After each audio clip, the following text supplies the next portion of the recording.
It's no surprise that many of the things we take for granted in our day-to-day lives are banned in North Korea. Things like movies, books, music, smartphone, religion, internet, journalism are mostly banned by the authorities. Wait a second, religion is banned in North Korea? However, I'm rarely ever surprised to hear that something is banned in North Korea because such restrictions are expected under a tyranny. But what might surprise most of you is the fact that such behavior is not exclusive to North Korea. It is seen elsewhere in the world as well. Let's take an example of a country whose core ideology revolves around freedom to its citizens, the USA.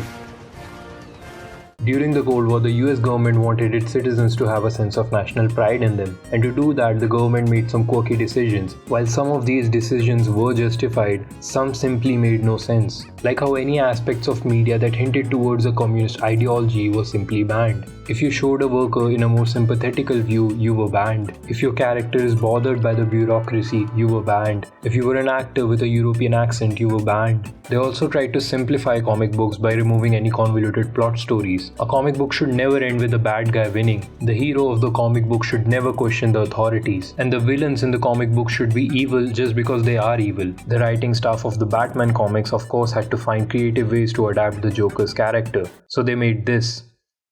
What the f is this? Apparently, there was also a communist way of doing mathematics which involved a lot of calculus and differential equation. It was wiped out of school textbooks and replaced with a form of mathematics that involved a lot of American values. The same thing happened with scientific and philosophical studies. If you dared to define life as anything more than physical or biological, you were under a watch list. Culture, or the lack of it, also had its fair share of alterations. Traveling to places like Cuba, USSR, East Germany, China, or any of these other places could get Americans into trouble. If you worked as a professional or a government official, you would have to sign a loyalty oath. And as a signature classic white move, they also banned gay people from taking up government jobs. The point behind telling all of this is pretty simple.